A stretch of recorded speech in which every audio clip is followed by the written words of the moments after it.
ಗಾಂಧೀಜಿಯ ಅಹಿಂಸೆಯನ್ನು ವಿರೋಧಿಸಿ ಹಿಂಸೆಯಿಂದ ಎಲ್ಲವೂ ಸಾಧ್ಯ ಎಂದು ಸಾವರ್ಕರ್ ಅನ್ನು ಅನುಕರಿಸುವ ಸ್ವಾತಂತ್ರ್ಯ ಸಿಕ್ಕಿದ್ದು ಕೇವಲ ಅಹಿಂಸೆಯಿಂದ ಅಲ್ಲ.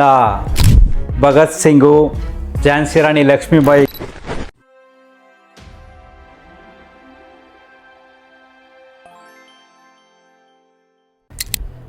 ನಮಸ್ಕಾರ ಸ್ನೇಹಿತರೆ, ನಮ್ಮ ಹ್ಯಾಪಿ ಲೈಫ್ ಯೂಟ್ಯೂಬ್ ಚಾನಲ್ನಲ್ಲಿ ಒಬ್ಬರು ಪ್ರಶ್ನೆ ಕೇಳಿದ್ದಾರೆ. ಗಾಂಧೀಜಿಯ ಅಹಿಂಸೆಯನ್ನು ವಿರೋಧಿಸಿ ಹಿಂಸೆಯಿಂದ ಎಲ್ಲವೂ ಸಾಧ್ಯ ಎಂದು ಸಾವರ್ಕರ್ ಅನ್ನು ಅನುಕರಿಸುವ ಹಿಂದೂಗಳಿಗೆ ನಿಮ್ಮ ಸಂದೇಶವೇನು ಅಂತ ಪ್ರಶ್ನೆ ಕೇಳಿದ್ದಾರೆ. ನೋಡಿ, ನಮ್ಮಲ್ಲಿ ಒಂದು ತಪ್ಪು ತಿಳುವಳಿಕೆ ಇದೆ. ನಮಗೆ ಸ್ವಾತಂತ್ರ್ಯ ಸಿಕ್ಕಿದ್ದು ಕೇವಲ ಅಹಿಂಸೆಯಿಂದ ಅಲ್ಲ. ಮೊದಲೆಲ್ಲ ತುಂಬ ಹೋರಾಟ ಮಾಡಿದ್ದಾರೆ ಮಹಾನ್ ವ್ಯಕ್ತಿಗಳು. ಭಗತ್ ಸಿಂಗು, ಝಾನ್ಸಿ ರಾಣಿ ಲಕ್ಷ್ಮೀಬಾಯಿ, ಕೆಲವರ ಎಕ್ಸಾಂಪಲ್ ಕೊಡೋದು ನಿಮಗೆ ಅಲ್ವಾ. ಇವರೆಲ್ಲ ಪ್ರಾಣ ತ್ಯಾಗ ಮಾಡಿದ್ದಾರೆ. ಕಿತ್ತೂರು ರಾಣಿ ಚೆನ್ನಮ್ಮ, ಸಣ್ಣ ಪುಟ್ಟ ರಾಜರುಗಳೆಲ್ಲ ಹೋರಾಟ ಮಾಡಿದ್ದಾರೆ. ತುಂಬ ಜನ ಕಾಡು ಮೇಡುಗಳಲ್ಲಿ ಅಲೆದು ಸಂಸಾರವನ್ನು ಬಿಟ್ಟು ಸ್ವತಂತ್ರಕ್ಕೋಸ್ಕರ ಪ್ರಾಣವನ್ನು ಕೊಟ್ಟಿದ್ದಾರೆ. ಸುಭಾಷ್ ಚಂದ್ರ ಬೋಸ್ ಸಣ್ಣ ಪುಟ್ಟ ಕೆಲಸ ಮಾಡಿದ್ದಾರೆ ಅವರು. ಎಲ್ಲ ಹೋರಾಟದಿಂದ, ಈ ಹೋರಾಟಗಳೆಲ್ಲ ಹಿಂಸೆ ಅಂದರೆ ಹೋರಾಟ ಮಾಡಬೇಕಾದಾಗ ಎಷ್ಟೋ ಜನ ಸತ್ತಿದ್ದಾರೆ. ಬ್ರಿಟಿಷ್ನವರು ಸತ್ತಿದ್ದಾರೆ, ನಮ್ಮ ಕಡೆಯವರು ಸತ್ತಿದ್ದಾರೆ. ಈ ಎಲ್ಲ ಹಿಂಸೆಯಿಂದ ಬೇಸತ್ತು ಬ್ರಿಟಿಷ್ನವರು ಸುಸ್ತಾಗಿದ್ದರು. ಆ ಟೈಮಿಗೆ ಕರೆಕ್ಟಾಗಿ ಪೂರಕವಾಗಿ ಗಾಂಧೀಜಿಯವರ ಅಹಿಂಸಾವಾದ ಬಂತು. ಅದು ಸಹಕಾರಿ ಆಯಿತು. ಆಲ್ರೆಡಿ ಅವರ ಮನಸ್ಸಿನಲ್ಲಿ ಬೇಸತ್ತೋಗಿದ್ದರು, ಇನ್ನೂ ಹೋರಾಟ ಜಾಸ್ತಿ ಆಗ್ತಾಯಿತ್ತು. ಆ ಟೈಮಲ್ಲಿ ಗಾಂಧೀಜಿಯವರ ಅಹಿಂಸಾವಾದ ಬಂತು. ಅದು ಅವರ ಹೋರಾಟ ಅದಕ್ಕೆ ಪೂರಕವಾಗಿ ಸಹಕಾರಿಯಾಯಿತು. ಸೊ ಬರೀ ಅಹಿಂಸೆಯಿಂದಲೇ ನಮಗೆ ಸ್ವಾತಂತ್ರ್ಯ ಸಿಕ್ಕಿಲ್ಲ. ಈ ಸತ್ಯವನ್ನು ಅರ್ಥ ಮಾಡ್ಕೊಳ್ಳಿ. ಹಿಸ್ಟ್ರಿ ತುಂಬ ಜಾಸ್ತಿ ಇದೆ. ಅರ್ಥ ಆಗ್ತಿದೆಯಾ? ನೆಕ್ಸ್ಟು ನೋಡಿ, ಯಾವುದೇ ಶಾಸ್ತ್ರಗಳನ್ನು, ಪುರಾಣಗಳನ್ನು ತೆಗೆದುಕೊಂಡು ನೋಡಿ, ಹಿಂದೆ ಹೋಗಿ ನೋಡಿ. ಸರಳವಾಗಿ ಮಹಾಭಾರತ, ಆ ಮಹಾಭಾರತದ ಯುದ್ಧದಲ್ಲಿ ಮಹಾನ್ ಗ್ರಂಥ ಭಗವದ್ಗೀತೆ ಸಿಕ್ಕಿದ್ದು ಯುದ್ಧ ಭೂಮಿಯಲ್ಲಿ. ಕೃಷ್ಣ ಮಹಾಜ್ಞಾನಿ, ನಾವೆಲ್ಲವನ್ನು ನಂಬ್ತೀವಲ್ವಾ. ಶ್ರೀಕೃಷ್ಣನೇ ಯುದ್ಧ ಮಾಡಿಸಿದ್ದಾನೆ.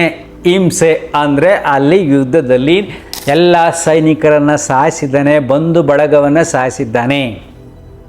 ಇನ್ನೊಂದು ಅದ್ಭುತವಾದ ಗ್ರಂಥ ರಾಮಾಯಣ, ಅದು ನಂಬ್ತೀವಲ್ಲಪ್ಪ. ನಾವು ಅಯೋಧ್ಯೆಯಲ್ಲಿ ರಾಮ ಮಂದಿರ ಕಟ್ಟಿದ್ದೀವಲ್ಲಪ್ಪ. ರಾಮ ಅಹಿಂಸೆಯನ್ನು ಬೋಧನೆ ಮಾಡ್ಕೊಂಡು ಕುಳಿತಿರ್ಬೇಕಾಗಿತ್ತು. ಲಂಕಾಗೆ ಹೋಗಿ ಉಪವಾಸ ಸತ್ಯಾಗ್ರಹ ಮಾಡಿದರೆ ರಾವಣನನ್ನು ಸೋಲ್ಸೋಕ್ಕಾಗ್ತಾಯಿತ್ತಾ? ಯುದ್ಧ ಮಾಡಿ ಸಾಯಿಸಿದ ಅಲ್ವಾ. ಗಮನಿಸಿ ನೋಡಿ, ಮಹಾನ್ ಹಿಸ್ಟ್ರಿ ಇದು. ಹಿಸ್ಟ್ರಿ ಅಂತ ಹೇಳೋಕ್ಕಾಗಲ್ಲ, ಅದ್ಭುತವಾದ ಗ್ರಂಥಗಳು. ಮನುಷ್ಯನ ಬದುಕಿಗೆ, ಬದುಕೋಗಿ ಹೇಗೆ ಅನ್ನತಕ್ಕಂಥ ವಿಚಾರಗಳನ್ನು ತಿಳಿಸ್ತಕ್ಕಂಥ ಗ್ರಂಥಗಳವು. ಅವು ಕರೆಕ್ಟಾಗಿ ಅರ್ಥ ಮಾಡಿಕೊಂಡ್ರೆ ತುಂಬ ಸಂತೋಷವಾಗಿರ್ತೀವಿ. ಅಲ್ಲಿ ಹಿಂಸೆ ಇರಲಿಲ್ವಾ? ಈಗ ಅಟ್ ಪ್ರೆಸೆಂಟ್ ಈಗ ನಡೀತಾ ಇದೆ ನೋಡಿ. ಪಾಕಿಸ್ತಾನ ನಮ್ಮ ಕಾಶ್ಮೀರ, ಜಮ್ಮು ಕಾಶ್ಮೀರದಲ್ಲಿ ಪಾಪ ಮುಗ್ಧ ಜನರ ಮೇಲೆ ಗುಂಡಾರಿಸಿ ಸಾಯಿಸಿದ್ರು. ಎಂಥ ಘೋರ ದುರಂತ ಅಲ್ವಾ. ಈಗ ನಾವು ಪಾಕಿಸ್ತಾನ ಮೇಲೆ ಯುದ್ಧ ಮಾಡ್ತಾಯಿದ್ದೀವಿ. ಈಗ ನಾವು ಗಾಂಧೀಜಿಯವರ ಅಹಿಂಸಾ ಪದ್ಧತಿಯನ್ನು ಅನುಸರಿಸೋಕ್ಕಾಗತ್ತಾ? ನಾವು ಉಪವಾಸ ಕೂತ್ಕೊಳ್ಳೋಕ್ಕಾಗತ್ತಾ? ಪಾಕಿಸ್ತಾನದವರೇ ಬನ್ನಿ, ನಮಗೇನು ಮಾಡಬೇಡಿ, ನಾವು ನೋಡಿ ಉಪವಾಸಕ್ಕೆ ಕುಳಿತಿದ್ದೀನಿ, ನಾವು ಹಿಂಸೆ ಮಾಡುವುದಿಲ್ಲ ಅಂತ ಕುಳಿತುಕೊಂಡ್ರೆ ಆಗುತ್ತಾ? ಉಪವಾಸಕ್ಕೆ ಕುಳಿತುಕೊಂಡ್ರೆ ಅಲ್ಲೇ ಬಂದು ಹೊಡೆದ್ಬಿಟ್ಟು ಹೋಗ್ತಾರ್ರಿ. ಪ್ರಪಂಚ ಆಗಿದೆ. ಅರ್ಥ ಆಗ್ತಿದೆಯಾ? ಎಷ್ಟು ಸತ್ಯಗಳನ್ನು ನೀವು ಚಿಂತನೆ ಮಾಡೋದೇ ಇಲ್ಲ. ಈ ಪ್ರಪಂಚದ ಮೇಲೆ ಪ್ರತಿನಿತ್ಯ ರಕ್ತ ಹರಿತಾ ಇದೆ. ಒಂದಲ್ಲ ಒಂದು ಕಡೆ ಯುದ್ಧಗಳು ನಡೀತಾ ಇವೆ. ಎಲ್ಲ ಕಡೆ ಬಾಂಬ್ ಬೀಳ್ತಾ ಇದೆ. ಮುಂದೆ ನಮಗೆಲ್ಲಿ ಬಾಂಬ್ ಬೀಳುತ್ತೋ ಗೊತ್ತಿಲ್ಲ. ಎಲ್ಲ ಕಡೆ ಎಷ್ಟು ಸಾವು ನೋವುಗಳಿದೆ ಅಂದರೆ ನೀವು ಆ ಕಡೆ ಗಮನ ಹರಿಸಿರೋದಿಲ್ಲ. ಇಲ್ಲಿ ಮನೆ ಮುಂದ್ಗಡೆ ಏನೋ ಸಣ್ಣ ಪುಟ್ಟ ಕೆಲಸ ಮಾಡ್ಕೊಂಡು ಪೂಜೆ ಪುನಸ್ಕಾರ ಮಾಡ್ಕೊಂಡು ನೆಮ್ಮದಿಯಾಗಿದ್ದೀರಾ ನೀವು. ಉಕ್ರೇನ್ಗೆ ಹೋಗಿ ನೋಡಿ, ಪ್ಯಾಲೆಸ್ಟೈನ್ಗೆ ಹೋಗಿ ನೋಡಿ, ಸಿರಿಯಾಗೆ ಹೋಗಿ ನೋಡಿ. ಇನ್ನು ಶುರುವಾಗುತ್ತೆ, ಅಲ್ಲಿ ಶುರುವಾಗುತ್ತೆ. ಮನುಷ್ಯನ ಕೇವಲ ಸ್ವಾರ್ಥ ಮನೋಭಾವ, ಅಜ್ಞಾನ, ಸತ್ಯದ ಅರಿವಿಲ್ಲ, ಭಗವಂತನ ತಿಳುವಳಿಕೆ ಇಲ್ಲ, ಧರ್ಮಾಂಧತೆ, ಅಹಂಕಾರ. ಅಯ್ಯೋ ಪಾರ್ಗಳು ಚೆನ್ನಾಗಿರಲಿ, ನಮ್ಮ ಪಾಡು ನಾವು ಚೆನ್ನಾಗಿರೋಣ ಅಂತ ಯೋಚನೆ ಮಾಡಿ ಯಾರೂ ಕೂಡ ಸೈನಿಕರನ್ನು ಇಟ್ಕೊಂಡಿಲ್ಲ ಅಂದರೆ ಆಗ ನಿಜವಾದ ಧರ್ಮ ಭೂಮಿ ಮೇಲೆ, ನಿಜವಾದ ದೇವರು ಇದ್ದಾನೆ ಅಂತ ಅರ್ಥ. ಯಾವ ದೇಶದಲ್ಲೂ ಸೈನಿಕರು ಇರಲೇಬಾರ್ದು. ಆಗತ್ತಾ? ಸಾಧ್ಯವೇ ಇಲ್ಲ. ಕಲ್ಪನೆ ಮಾಡ್ಕೊಳಕ್ಕಾಗಲ್ಲ. ಹಿಂಸೆ ಅಹಿಂಸೆ ಒಂದಕ್ಕೊಂದು ಪೂರಕವಾಗಿದೆ. ಸೊ ಆ ಪರಿಸ್ಥಿತಿಯನ್ನು ಎದುರಿಸೋಕ್ಕೆ ನಾವು ಶಕ್ತಿಯನ್ನು ಉಪಯೋಗಿಸಬೇಕು. ಕೆಲವು ಸಾರಿ ಹಿಂಸೆಯನ್ನು ಮಾಡಬೇಕು, ಕೊಲೆನೂ ಮಾಡಬೇಕು, ನಮ್ಮನ್ನು ನಾವು ರಕ್ಷಣೆ ಮಾಡ್ಕೊಳ್ಳೋಕ್ಕೆ. ಬಾರ್ಡ್ರ್ನಲ್ಲಿ ಅಯ್ಯೋ ಸಾಯಿಸ್ಬಾರ್ದು ಮನುಷ್ಯ, ಪಾಪ ಎಷ್ಟು ಚೆನ್ನಾಗಿದ್ದಾನೆ, ಎಂಥ ಯುವಕ ಅಂತ ಗುಂಡೊಡೆಯೋದು ನಿಲ್ಲಿಸ್ಬಿಟ್ರೆ ಅವನು ನಮಗೆ ಗುಂಡೊಡಿತಾನೆ. ಸೊ ನಮ್ಮ ದೇಶಕ್ಕೆ ಅವನು ಬರ್ತಾ ಇದ್ದಾನೆ, ಬಾರ್ಡ್ರಲ್ಲಿ ಬರ್ತಾ ಇದ್ದಾನೆ, ಅವನನ್ನು ಒಡೆದು ಸಾಯಿಸಬೇಕು ಅಷ್ಟೇ. ಅದೇ ಧರ್ಮ.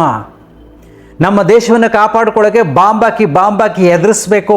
ನೋಡು, ನನ್ನ ಹತ್ರ ಬಂದರೆ ನಿನ್ನನ್ನು ಸಾಯಿಸ್ಬಿಡ್ತೀನಿ ಅಂತ 100 ಜನ 1000 ಜನ ಸಾಯಿಸಿ ಅವನು ಭಯ ಹುಟ್ಟಿಸ್ಬೇಕು. ಇಲ್ದರೆ ನಾನು ಬದುಕಲು ಸಾಧ್ಯವಿಲ್ಲ. ಇದೇ ನಿಜವಾದ ಧರ್ಮ. ಸೊ ತಲೆ ಕೆಡ್ಸ್ಕೊಳ್ಳೋಕೆ ಹೋಗ್ಬೇಡಿ. ಹಿಂಸೆ ಅಹಿಂಸೆ ಬಗ್ಗೆ ಸಾಧ್ಯವಾದಷ್ಟು ನಿಮ್ಮ ಮನೆಯಲ್ಲಿ, ನಿಮ್ಮ ಪರಿಸರದಲ್ಲಿ ಹಿಂಸೆ ಕೊಡೋಕೆ ಹೋಗಬೇಡಿ. ಯಾಕಂದರೆ ಅಲ್ಲಿ ಯಾವುದೇ ರೀತಿಯಾದ ಹೊರಗಿನ ಆಕ್ರಮಣಗಳು ಇಲ್ಲ. ನಿನ್ನ ಮನಸ್ಸಿಗೆ ಹಿಂಸೆ ಕೊಟ್ಕೋಬೇಡ, ಹೊರಗಿನ ಆಕ್ರಮಣಗಳು ಇಲ್ಲ. ಇಲ್ಲಿ ನೆಮ್ಮದಿಯನ್ನು ಕಂಡ್ಕೋ. ಹೊರಗಡೆ ಸಮಾಜದ ಬಗ್ಗೆ ತಲೆ ಕೆಡಿಸ್ಕೊಳ್ಳೋಕ್ಕೆ ಹೋಗಬೇಡಿ, ದೇಶದ ಬಗ್ಗೆ ತಲೆ ಕೆಡಿಸ್ಕೊಳ್ಳೋಕ್ಕೆ ಹೋಗಬೇಡಿ. ಅಲ್ಲಿ ಹಿಂಸೆ ಇಲ್ಲ ಅಂದರೆ ಶಾಂತಿನೇ ಇಲ್ಲ ಅಲ್ವಾ? Thank you.